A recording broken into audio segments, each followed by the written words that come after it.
Raisina reports में आपका स्वागत है। मैं हूं राजेश आहूजा और आज हम फिर से बात करने वाले हैं केरला की, जहां कयास ये लगाया जा रहा है कि राहुल गांधी अपनी मुख्य प्रतिद्वंदी पार्टी बीजेपी से तो हारते ही हैं और केरला में वीडी सतीशन को मुख्यमंत्री बनाने के मुद्दे पर अपनी पार्टी में ही हार गए। और इस मुद्दे पर मेरे साथ बात करने के लिए मौजूद हैं पुनीत यादव, द फेडरल के पॉलिटिकल एडिटर हैं। पुनीत, आपका बहुत बहुत स्वागत है रायसीना रिपोर्ट्स में। क्या कहा जाए राहुल गांधी की इस हार पर? जी शुक्रिया राजेश। देखिए, इसमें अब दो नजरिए हो सकते हैं इसको देखने के। पहला तो ये कि क्योंकि केसी वेणुगोपाल इस रेस में थे, जो प्रमुख तीन दावेदार थे वो थे वीडी सतीशन, केसी वेणुगोपाल और रमेश चन्नीथला। इनमें केसी वेणुगोपाल जो संगठन के महासचिव हैं, जिन्होंने केरला का असेंबली का चुनाव नहीं लड़ा था, उनका भी नाम इस दौड़ में आ जाना और इसलिए ज्यादा महत्व रखता है कि सभी कांग्रेस में जानते हैं, राजनीति में सभी राजनीतिक दलों में ये बात लोगों को पता है कि केसी वेणुगोपाल का जो पार्टी के अंदर अस्तित्व है, जो पार्टी के अंदर उनका ओहदा है, वो सिर्फ और सिर्फ इसलिए है कि वो राहुल गांधी के बहुत करीबी नेताओं में माने जाते हैं, या उनके बहुत करीबी दोस्तों में और पार्टी के अंदर जो कॉन्फिडेंट्स हैं उनमें उनकी गिनती होती है। तो अब जाहिर सी बात है कि अगर उनका नाम बिना विधायक का चुनाव लड़े इस रेस में आता है तो यह सवाल होगा कि भाई कौन उनको बैक कर रहा था, कि क्या बिना राहुल गांधी की रजामंदी के वो इस रेस में शामिल हो गए। ऐसा कुछ पत्रकारों को मैंने आज सुना कहते हुए कि राहुल गांधी को धोखे में रख के वो इस रेस में शामिल हो गए। तो ये बिल्कुल मुझे ये बात, और पार्टी में चाहे केरल का यूनिट हो, चाहे दिल्ली हो या एआईसीसी हो, किसी को ये बात हजम नहीं होगी कि राहुल गांधी को पता ही नहीं था कि केसी वेणुगोपाल भी मुख्यमंत्री पद की रेस में आने वाले हैं या उनकी इच्छा है मुख्यमंत्री बनने की। तो अब वो ना बन पाए, उस पर एक ये जाहिर सी बात है कि एक ये पक्ष रखा जाएगा, कई लोगों का ऐसा मानना है कि इतने करीब होने के बावजूद भी राहुल गांधी के केसी वेणुगोपाल उसके बाद भी नहीं बन पाए मुख्यमंत्री। तो राहुल उनको सारी चीजों के बावजूद, जनरल सेक्रेटरी ऑर्गेनाइजेशन होने के बावजूद, टिकट्स में दखल अंदाजी होने के बावजूद और फंड रेजिंग में भी उनका दखल था कई कैंडिडेट्स के लिए इस बार केसी वेणुगोपाल का। विधायक दल की जब बैठक हुई तो विधायक दल में 63 विधायक कांग्रेस के हैं, उनमें 40 से ज्यादा विधायकों ने केसी वेणुगोपाल का नाम लिया था। इन सारी चीजों के बावजूद भी राहुल गांधी पार्टी के बाकी नेताओं को और वीडी सतीशन को, रमेश चन्नीथला को, इन सभी लोगों को मनवा नहीं पाए अपनी बात पे कि केसी को मुख्यमंत्री बनना चाहिए। तो एक नजरिया ये हो सकता है। दूसरा जो नजरिया हो सकता है, जो जिसको बहुत ज्यादा लोग तूल नहीं देंगे और उसके कारण मैं आपको बाद में बताऊंगा, वो ये कि राहुल गांधी की निष्पक्षता इस वाकये से उभर करके आई कि इतने करीब होने के बावजूद भी राहुल ने आखिर में उस इंसान को चुना, वीडी सतीशन को, जिनका एक काडर की तरफ से और civil societies, public, voter sentiments में वो ज्यादा हावी थे, और इसलिए वीडी सतीशन को राहुल गांधी ने एंडोर्स कर दिया बावजूद इसके कि केसी वेणुगोपाल भी रेस में थे। तो ये उनकी निष्पक्षता दिखाता है। तो ये दो नजरिए हो सकते हैं। अब इसमें पहला नजरिया जो है कि ये राहुल गांधी विफल रहे केसी को बनवाने में, वो क्यों ज्यादा हावी है, इसके बहुत सारे कारण। पुनीत, ऐसा कोई कांग्रेस में नेता है जो राहुल को विफल कर दे, उनके परिवार के अलावा? मैं जाहिर तौर पर बात कर रहा हूं प्रियंका गांधी और सोनिया गांधी की। अगर केसी वेणुगोपाल केरला के चीफ मिनिस्टर नहीं बन पाए, तो आपको लगता है कि इसमें प्रियंका गांधी और सोनिया गांधी का कोई रोल है? क्योंकि और किसी नेता की तो हिम्मत नहीं है कि वो राहुल की पसंद को दरकिनार करके किसी और को चीफ मिनिस्टर बनवा दे। नहीं, देखिए, इस बात से मैं पूरी तरह तो सहमत नहीं हूं राजेश, क्योंकि देखिए, जो हाईकमांड का विप और जो हाईकमांड का एक डिक्टाट देने का जो पोजीशन है, वो तब तक रहती है जब तक आप इलेक्टोरली बहुत स्ट्रांग हैं हर जगह। तो जब इंदिरा गांधी का दौर था, तो इंदिरा गांधी, या जब राजीव गांधी भी थे प्रधानमंत्री, तो वो अपने मन चाहे जब जिसको जहां अपॉइंट करना चाहते थे, मुख्यमंत्री, केंद्रीय मंत्री, संगठन के अंदर सचिव, महासचिव, अपने मन के हिसाब से वो किसी को भी अपॉइंट करते थे। उसमें कोई बहुत ज्यादा प्रोटेस्ट हो जाए या ये हो, इस तरह की सिचुएशन नहीं बनती थी, क्योंकि हर इंसान को यह लगता था कि भाई कांग्रेस पॉलिटिकली, इलेक्टोरली असेंडेंट है, इसको हराना बड़ा मुश्किल है, तो फिर सेंट्रल लीडरशिप के आप राइट साइड पे रहें तो वो ज्यादा बेहतर रहेगा। इसलिए जो सेंट्रल लीडरशिप कर रही है, जो हाईकमांड कर रहा है, वो सही है, उनकी बात में हाँ मिला लीजिए। ये वो दौर था जब कांग्रेस बहुत स्ट्रांग पोजीशन में थी। उसके बाद भी 90s में भी, अर्ली 2000s में, यूपीए के दौर में भी एक कांग्रेस के वो हाल नहीं हुए थे, बुरे हाल इलेक्टोरली, जो आज की तारीख में या पिछले 12 सालों में हुए। और उससे हाईकमांड का जो एक कंट्रोल है अपने क्षत्रपों के ऊपर, स्टेट्स में, लीडरशिप में, बाकी नेताओं में, वो कंट्रोल कम हुआ है। और ये बार बार नजर आया है। आपने कई दफे देखा होगा राज्यसभा चुनावों में कितनी चीरफाड़ होती है, कि हरियाणा का अगर आप एग्जाम्पल ले लें, बगल का राज्य है दिल्ली से, और हर बार वहां यही होता है कि भाई भूपेंद्र हुड्डा जो चाहेंगे, चाहे आला कमान कुछ भी करने की कोशिश कर ले, आखिर में भूपेंद्र हुड्डा अपनी बात मनवा ले। ठीक है, यही चीज आप देखिए कि चाहे तेलंगाना हो, चाहे कर्नाटका हो, वहां हाईकमांड या तो अपनी बात मनवा नहीं पाता, या अगर उनकी बात मानने के बाद, जिसको कहते हैं हिंदी में रायता फैल जाना, वो अगर स्थिति पैदा होती है तो फिर वो रायता समेट भी नहीं पाता। मध्य प्रदेश में आप देखिए।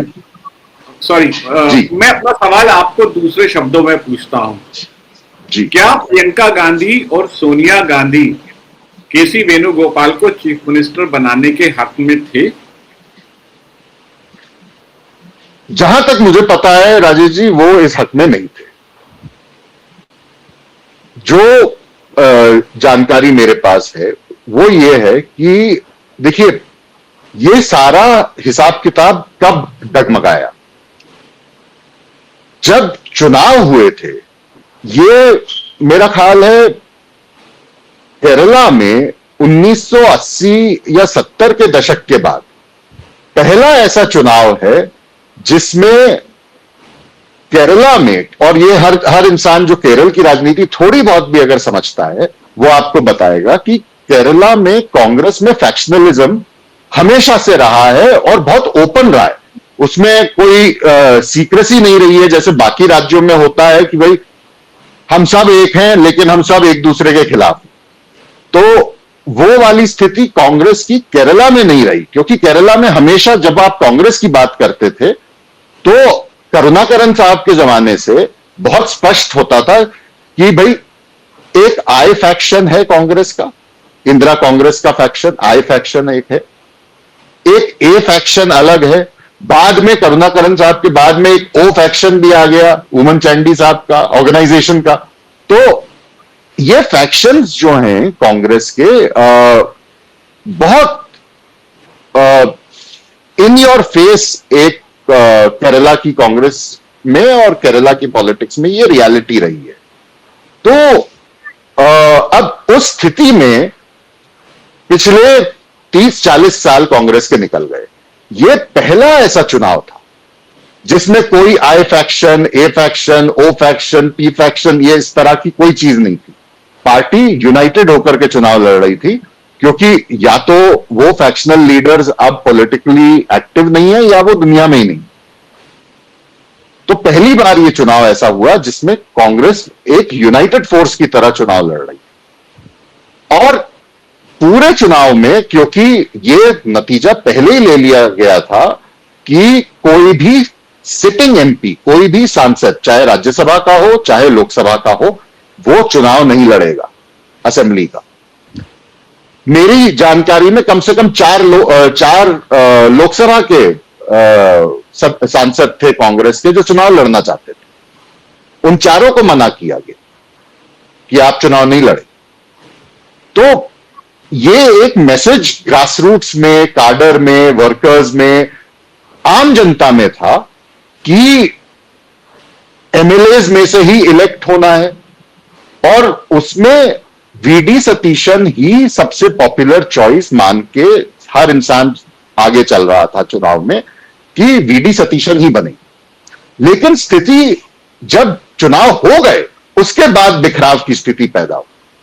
और सीएलपी की मीटिंग जब हुई और केंद्रीय जो ऑब्जर्वर्स गए, उसमें 40 से ज्यादा विधायकों ने केसी वेणुगोपाल के नाम पे मुहर लगा दी। वहां से वो बिखराव शुरू हुआ। और अब उस स्थिति में जब बात दिल्ली पहुंची तो जाहिर सी बात है, पहले तो इन तीनों को बुलाया गया दिल्ली, रमेश चन्नीथला साहब को, वीडी सतीशन साहब को, केसी वेणुगोपाल को। और तब तक केरल में बहुत ज्यादा डिविजन्स पार्टी के अंदर जो है वो नजर आने लग गए थे, क्योंकि सतीशन साहब के सपोर्टर्स अपने पोस्टर, बैनर, फ्लेक्स लगाने लग गए थे। केसी वेणुगोपाल के भी वही कर रहे थे। चन्नीथला साहब के जो थोड़े बहुत सपोर्टर्स हैं वो भी यही चीज कर रहे थे। तो राहुल गांधी ने 9 मई को जब दिल्ली में बैठक हुई, बहुत स्ट्रिक्टली, बहुत सख्ती के साथ इन तीनों नेताओं को कहा, और बल्कि वो मीटिंग बहुत अब्रप्टली खत्म हो गई कि आप लोग जाइए, पहले ये फ्लेक्स वॉर जो चल रही है ये खत्म कराइए, उसके बाद में बात होगा। क्योंकि जो हमारी विक्ट्री हुई है केरल में, 102 सीट यूडीएफ जीत के आया है, उस विक्ट्री को पूरा इक्लिप्स कर दिया गया है इस डिवीजन की वजह से। तो आप लोग ये फ्लेक्स वॉर पहले बंद कराइए। अब वो जाकर के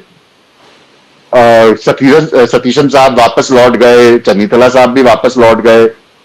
उसके बाद हुआ ये कि राहुल गांधी, खड़गे साहब, कांग्रेस प्रेसिडेंट मल्लिकार्जुन खड़गे, इन्होंने और कंसल्टेशन शुरू किए। और शुरुआत में ये जो हम लोगों को पार्टी के नेता बता रहे थे वो ये था कि 1-2 दिन में मामला सुलझ जाएगा। तो सुलझ जाएगा मतलब ही ये है कि मामला उलझा हुआ था, तो तभी सुलझेगा। और उसके बाद जब मामला सुलझ ही नहीं रहा था, क्योंकि सतीशन साहब ने बहुत साफ तौर पे राहुल गांधी से यह बात कह दी थी कि मैं मुख्यमंत्री ही बनूंगा, और अगर मुख्यमंत्री नहीं बनूंगा तो फिर कोई और पद मैं नहीं लूंगा, ना मैं मंत्रिमंडल में शामिल होऊंगा, ना मुझे केपीसीसी का प्रेसिडेंट बनना है। बनूंगा तो मुख्यमंत्री बनूंगा, क्योंकि पिछले 5 साल जमीन पर काम मैंने किया है। केसी वेणुगोपाल तो दिल्ली में बैठे थे, जो बात सच है। चन्नीथला साहब का जरूर ये कहना था कि भाई सीनियरिटी में सबसे ज्यादा सीनियर नेता कांग्रेस के आज की तारीख में चन्नीथला है। भाई 4 बार वो सांसद रह चुके हैं, 6ठी बार के वो विधायक हैं। पार्टी का एक प्रेसिडेंट, पार्टी एआईसीसी प्रेसिडेंट होने के अलावा और चीफ मिनिस्टर होने के अलावा पार्टी में बहुत कम ऐसे कोई पद बचे होंगे, या सरकार में बहुत कम ऐसे कोई पद बचे होंगे जिसपे रमेश चन्नीथला जो वो पद ऑक्यूपाई नहीं किया हो उन्होंने। वो केरला स्टूडेंट्स यूनियन के प्रेसिडेंट रहे, यूथ कांग्रेस के प्रेसिडेंट रहे, एनएसयूआई के प्रेसिडेंट रहे, केरला कांग्रेस के प्रेसिडेंट रहे, केरला असेंबली में एलओपी रहे। करुणाकरन की सरकार में 27 साल की उम्र में, आज उनकी 70 साल की उम्र हो रही है, 27 साल की उम्र में करुणाकरन साहब की सरकार में मंत्री बन गए थे रमेश चन्नीथला। तो 42-43 साल तो यही हो गए। फिर राजीव गांधी के बहुत करीबी लोगों में माने जाते थे, और उसके बाद आप कैंपेन कमेटी के भी चेयरमैन वो पार्टी के रहे, तो तमाम पद पे वो रहे। लेकिन वीडी सतीशन का ये कहना था कि भाई देखिए 5 साल से एज लीडर ऑफ ऑपोजिशन मैं काम कर रहा हूं, जमीन पर मैंने पार्टी को खड़ा किया 2021 की हार के बाद, जो अपने आप में एक ऐतिहासिक हार थी, क्योंकि केरल में कभी भी कोई सरकार रिपीट नहीं होती। पहली बार 2021 में सरकार रिपीट हुई थी लेफ्ट की, और उसके बाद ये काम की लेफ्ट को असेंबली के अंदर और असेंबली के बाहर चैलेंज कौन करेगा।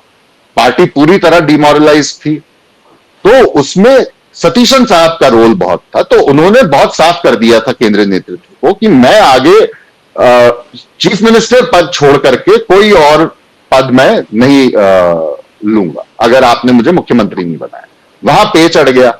अब उस पर फिर चर्चा शुरू हुई। राहुल गांधी, जहां तक मेरी समझ है, वो पूरा जोर उनका था कि किसी तरह कंसेंसस बन जाए, सतीशन साहब मान जाएं, चन्नीथला साहब भी मान जाएं कि केसी वेणुगोपाल मुख्यमंत्री हों। लेकिन वो हुआ नहीं। उसके बाद फिर ये रायशुमारी शुरू हुई कि जो पूर्व केरला प्रदेश कांग्रेस के अध्यक्ष हैं उनको दिल्ली बुलाया जाए, बाकी सीनियर नेता जो हैं उन्हें भी दिल्ली बुलाया जाए, और फिर एलाइज से भी बैक चैनल्स में एलाइज से भी बात की जाए। फिर सोनिया गांधी, प्रियंका गांधी को इन्वॉल्व किया गया कि आप लोग भी अपनी राय दें। अब उसमें हुआ ये कि देखिए 4 या 5 पूर्व अध्यक्ष केरल की कांग्रेस के पूर्व अध्यक्षों से बात हुई। इनमें वीएम सुधीरन साहब थे, सुधाकरन साहब थे, मुलापल्ली रामचंद्रन थे, जो दिल्ली नहीं आए थे, उनकी तबीयत ठीक नहीं थी, तो वो केरल में ही थे और फोन पर उनसे बातचीत हुई, ऐसी हमारी जानकारी है। और मुरलीधरन साहब थे जो के करुणाकरन के बेटे भी। तो इन सभी से बातचीत हुई। फिर एमएम हासन और बाकी तिरुवंचूर राजकृष्णन, इन सबसे बातचीत हुई। और इन सारे नेताओं की बातचीत में 3 पूर्व प्रदेश अध्यक्षों ने, जहां तक मेरी जानकारी है, 3 पूर्व प्रदेश अध्यक्षों ने बात बहुत स्पष्टता से कांग्रेस अध्यक्ष को और राहुल गांधी को कही कि देखिए, बनाना है तो आप वीडी सतीशन को बनाइए, नहीं तो पार्टी में बहुत बिखराव हो जाएगा और हम लोगों को जनता के बीच जाने में बहुत मुश्किल। उसके बाद मामला जब सोनिया गांधी और प्रियंका गांधी के पास आया, तो सोनिया गांधी और प्रियंका गांधी ने स्पष्ट तौर पे वीडी सतीशन को नहीं, उनका नाम लेकर के नहीं सपोर्ट किया, लेकिन उन्होंने और एके एंटनी साहब ने, जिनसे फोन पर लगातार चर्चा हो रही थी, तो एंटनी साहब और कांग्रेस प्रेसिडेंट मल्लिकार्जुन खड़गे, सीपीपी चेयरपर्सन सोनिया गांधी और प्रियंका गांधी, जो खुद वायनाड से सांसद भी हैं, इन सब ने यह कहा कि देखिए, सिर्फ विधायकों की राय पर मत जाइए, पार्टी की राय, जनता की राय है, और जो वहां से फीडबैक आ रहा है, जो एलाइज का फीडबैक है, इन सब चीजों को मद्देनजर रखते हुए नतीजा होना चाहिए। तो एक अस्पष्ट तौर से उन्होंने वीडी सतीशन साहब को एंडोर्स कर दिया था। और वहां राहुल गांधी ने शायद ये पहला ऐसा मौका होगा कि हाईकमांड के अंदर अपने आप को थोड़ा अलग थलग पाया।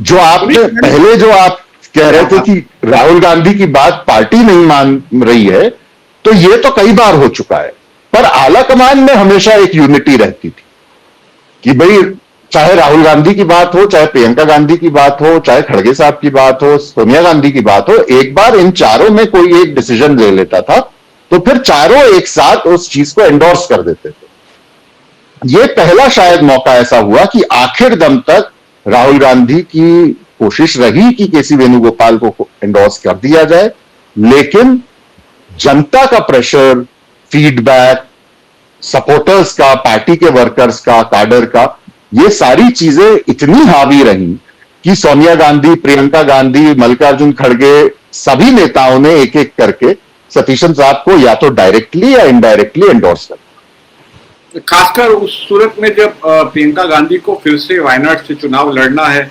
और जैसा कि मैं जानता हूं कि शायद एलाइज भी वीडी सतीशन के फेवर में थे, और इंडियन यूनियन मुस्लिम लीग की तरफ से भी प्रेशर आया कि उन्हें ही चीफ मिनिस्टर बनाया जाए।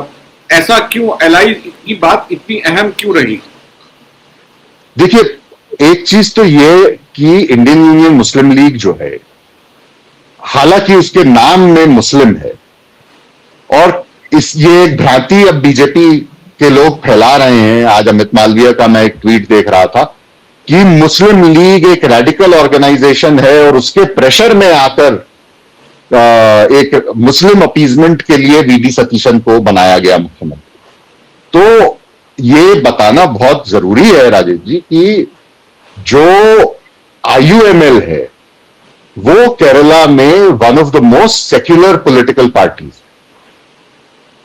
उसके नाम में जरूर मुस्लिम लीग मुस्लिम हो, उसके कई नेता मुसलमान जरूर हैं, पर उनकी पॉलिटिक्स बहुत ही सेक्युलर रही, क्योंकि ये चीज उनको बहुत पहले समझ आ गई थी कि केरला में कम्युनल पॉलिटिक्स के बेसिस पे उनकी राजनीति खड़ी नहीं हो सकती। और कई ऐसे हिंदू डोमिनेटेड सीट्स हैं जहां से मुस्लिम आईयूएमएल के कैंडिडेट्स जीत जाते हैं, या और माइनॉरिटीज के क्रिश्चियन कैंडिडेट्स जीत जाते हैं हिंदू डोमिनेटेड कॉन्स्टिट्यूएंसी से, मुस्लिम डोमिनेटेड कॉन्स्टिट्यूएंसी से हिंदू जीत जाते हैं। ऐसे कई उदाहरण केरल में आपको मिलेंगे। तो अब आईयूएमएल के पास इस बार 22 सीटें आई, वो अपने आप में एक बहुत बड़ा ब्लॉक है। अगर कल को आईयूएमएल ये कह देता कि साहब आप हमारी बात नहीं मान रहे, या कोई और मनमुटाव हो जाता कांग्रेस के साथ, और आईयूएमएल अगर लेफ्ट के साथ एलडीएफ में शामिल हो जाता, तो एलडीएफ की सरकार बन सकती, क्योंकि एलडीएफ के पास उतने नंबर हो जाते, फिर वो 70 क्रॉस कर जाते अगर आईयूएमएल उस तरफ चला जाता। तो आईयूएमएल एक अपने आप में पॉलिटिकली बहुत वजन रखता है, और आज की तारीख में खास तौर से जब 22 विधायक उनके पास है। लेकिन ज्यादा जरूरी चीज इसमें यह नहीं थी कि यह डर नहीं था कि आईयूएमएल एलडीएफ में चला जाएगा। डर यह था कि एक तो सतीशन को कांग्रेस के अपने काडर्स का बहुत सपोर्ट था, और दूसरा आईयूएमएल का बहुत सपोर्ट था, क्योंकि सतीशन साहब ने पिछले 5 सालों में जिस तरह से राजनीतिक मुद्दों पे, सोशल मुद्दों पे, कल्चरल मुद्दों पे अपनी राय बड़ी बेबाकी से रखी है, उसमें एक चीज जो बहुत क्लियर कट नजर आती है वो है सेक्युलरिज्म। आज भी जब उनसे पत्रकारों ने बात करी तिरुवनंतपुरम में, आज भी वो बार बार इसी चीज का हवाला देते रहे कि केरला सेक्युलर है और सेक्युलर ही रहेगा, और हम किसी भी कीमत पर केरला की सेक्युलर आइडेंटिटी को धूमिल नहीं होने देंगे, कम नहीं होने देंगे। तो इस बात से आईयूएमएल बड़ा मुतमईन था कि भाई देखिए, ये एक नेता है कांग्रेस पार्टी का फ्रंटलाइन लीडरशिप में केरला में, जो बहुत बेबाकी से सेक्युलरिज्म अपहोल्ड करता है। रमेश चन्नीतला साहब के साथ एक परसेप्शन है, अब उसमें सच्चाई कितनी है ये हम नहीं कह सकते, पर एक परसेप्शन है कि वो थोड़ा या प्रो नहीं भी कहें तो एक राइट ऑफ सेंटर लीनिंग उनकी है, और इतनी बेबाकी से वो सेक्युलरिज्म के लिए फाइट नहीं करते जितना सतीशन साहब करते हैं। और वही ड्रॉबैक केसी वेणुगोपाल के साथ भी। लेकिन केसी वेणुगोपाल के साथ ड्रॉबैक्स इनसे कहीं बढ़कर और ज्यादा यह है कि उनके पास ना आईयूएमएल के काडर का सपोर्ट है, ना उनके पास कांग्रेस का जो अपना काडर है केरला में उसका कोई बहुत स्पष्ट सपोर्ट है, और साथ साथ जनता में उनकी इमेज बहुत अच्छी नहीं है, तो यह भी उनके खिलाफ गया। तीसरी चीज आईयूएमएल के मामले में यह भी थी कि देखिए, वायनाड जहां से प्रियंका गांधी चुनाव लड़ती, वहां प्रियंका गांधी के चुनाव में अगर आप आईयूएमएल को साथ लेके नहीं चलेंगे, चाहे प्रियंका हो, चाहे राहुल हो, चाहे कांग्रेस का कोई भी और कैंडिडेट हो, आईयूएमएल के सपोर्ट के बिना वायनाड में चुनाव जीतना असंभव अगर नहीं है, मैं नहीं कहूंगा कि असंभव, पर बहुत मुश्किल है, चाहे वो प्रियंका या राहुल ही क्यों ना हो। आईयूएमएल का सपोर्ट वहां उनको बहुत जरूरी, और इसलिए आईयूएमएल की राय और उनकी जो भी बात रही होगी सतीशन साहब को लेकर के, उसमें अपना एक वजन। तो ये 2-3 फैक्टर्स थे जिसमें आईयूएमएल की राय को एक ग्रेविटास दिया। और सिर्फ आईयूएमएल की बात नहीं है, देखिए आरएसपी भी एक घटक दल है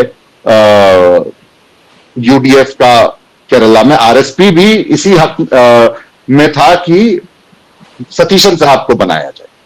बाकी जो घटक दल हैं, चाहे केरला कांग्रेस हो, चाहे आरएसपी हो, आईयूएमएल, ये सारे घटक दल यही चाहते थे कि वीडी सतीशन बने। इनमें घटक दलों में कोई भी ऐसा दल नहीं था जिसने केसी वेणुगोपाल को सपोर्ट किया। अब पुनीत, मैंने सुना कि कांग्रेस में, दिल्ली में बहुत सारे कांग्रेसी नेता जो है मायूस हैं केसी वेणुगोपाल के चीफ मिनिस्टर नहीं बनने। वो सब ये चाहते थे कि केसी वेणुगोपाल चीफ मिनिस्टर बन के यहां से जाए। देखिए, सबसे बड़ा मजाक अभी कांग्रेस के दफ्तर के अंदर और राजनीतिक गलियारों में यही है कि केसी वेणुगोपाल को केरल का जो मुख्यमंत्री बनाने की कवायद थी, उसमें केंद्रीय कांग्रेस कमेटी और केरला की सीपीएम और केरला की बीजेपी, ये तीनों एकजुट थे। केरला की सीपीएम और केरला की बीजेपी इसलिए क्योंकि उनको ऐसा, अब ये मतलब एक मजाक की बात बन गई है, पर ये उनकी राय में ये था कि अगर सतीशन मुख्यमंत्री बनते हैं तो सतीशन को कॉम्बैट करना बहुत मुश्किल है सीपीएम और बीजेपी दोनों के लिए, क्योंकि उनका ऑर्गेनाइजेशनल स्ट्रेंथ, लोगों के ऊपर, वोटर्स के ऊपर कमांड, इश्यूज के ऊपर कमांड, सब चीज बहुत स्ट्रांग है। केसी वेणुगोपाल के केस में ये कोई भी चीज अप्लाई नहीं करती। तो वहां ये मानना था केरल की सीपीएम और बीजेपी में कि अगर केसी वेणुगोपाल वहां जाते हैं तो निसंदेह 5 साल बाद कांग्रेस की सरकार गिर जाएगी। हो सकता है 5 साल पहले भी गिर जाए, जिस तरह की उनकी एक आप कहें कि परफॉर्मेंस या लैक ऑफ परफॉर्मेंस रही है।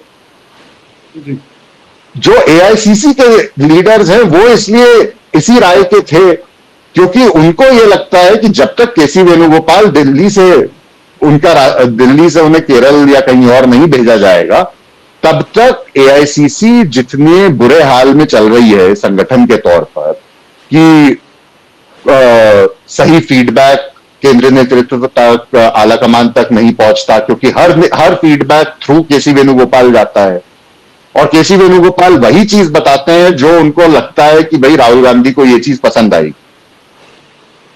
तो एआईसीसी में बहुत सारे, अच्छा, और फिर सारी सी बात है कि कई ऐसे अपने पर्सनल एम्बिशंस वाले एआईसीसी के नेता भी थे जिनको ये लग रहा था कि भाई अगर केसी वेणुगोपाल गए तो हम में से कोई एक जनरल सेक्रेटरी ऑर्गेनाइजेशन बन जाएगा। एक ऑब्जर्वर भी जो केरला गए थे वो भी चाहते थे कि केसी वेणुगोपाल बन जाए तो शायद उनका नंबर आ जाए।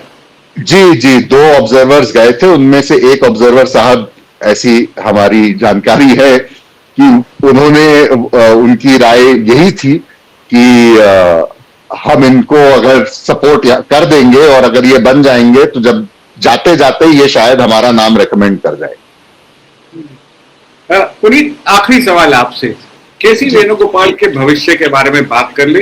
कांग्रेस के जनरल सेक्रेटरी ऑर्गेनाइजेशन है, बहुत पावरफुल है, लेकिन जब वो इस पद पर आए थे तो शायद ये पद उनके पास 5 साल के लिए था। अब तो 5 साल से ज्यादा हो गए और 7 साल हो गए जी। और शायद कांग्रेस अध्यक्ष मल्लिकार्जुन खड़गे भी कह चुके हैं राहुल गांधी से कि अब केसी वेणुगोपाल को हटा दिया जाना चाहिए। तो आपको लगता है कि कब तक वो इस पद पर रहेंगे? देखिए, अब केरला में जो कुछ हुआ है उसके बाद मुझे नहीं लगता कि बहुत जल्दबाजी में केसी वेणुगोपाल को हटाया जाएगा। अगर हटाया गया तो जरूर, जो आपका जब पहला सवाल, जब ये डिस्कशन शुरू हुआ था, तो मैंने आपके पहले सवाल के जवाब में 2 नजरिए रखे थे। तो जो दूसरा नजरिया था कि राहुल गांधी को डार्क में रख के केसी वेणुगोपाल ने ये सब कुछ केरला में किया, तब अगर राहुल उनको अब हटवाते हैं महामंत्री के, ये संगठन महामंत्री के पोस्ट से, उसी सूरत में ये चीज समझ में आएगी कि ये शायद राहुल गांधी को भी नहीं पसंद आया जिस तरह से केरला का ये सारा खेल हुआ है। लेकिन अगर राहुल गांधी उन्हें कंटिन्यू करते हैं एज जनरल सेक्रेटरी ऑर्गेनाइजेशन, तो इसका मतलब साफ है कि भाई राहुल गांधी का सपोर्ट अभी भी केसी वेणुगोपाल के साथ है, उनका कॉन्फिडेंस अभी भी केसी वेणुगोपाल के ऊपर है। तो मुझे नहीं लगता कि बहुत जल्दबाजी में उन्हें हटाया जाएगा। अब कई लोग तो कांग्रेस के केंद्रीय कांग्रेस में कई लोगों को तो इस बात से भी डर लगने लगा है कि अगले साल खड़गे साहब के 5 साल पूरे हो जाएंगे एज कांग्रेस प्रेसिडेंट, तो कहीं ऐसा ना हो जाए कि राहुल गांधी खड़गे साहब की जगह जब उनकी टर्म खत्म हो तो केसी वेणुगोपाल को आगे कर दें। तो ये भी एक पॉसिबिलिटी है। जी जी। लेकिन उनका भविष्य क्या होगा ये अब देखिए, अगले 1 महीने 2 महीने में आपको थोड़ा इस पर क्लैरिटी शायद संगठनात्मक तौर पे मिलेगी कि क्या जो पकड़ उन्होंने राहुल के दफ्तर पे बनाई हुई है उसमें क्या कोई कमी आई है, क्या वो ढीली पड़ी है। ये सब अभी फौरन नहीं पता चलेगा, पर अगले महीने 2 महीने में देखने को मिलेगा।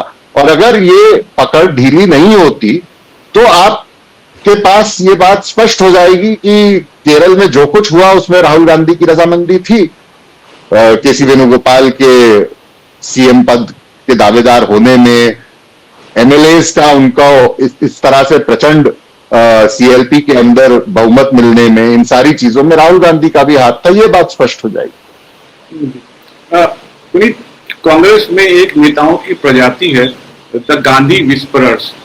तो वो बात बात में फैमिली को जाके बताते हैं कि this is not good for the family, this is not, that is not good for the family.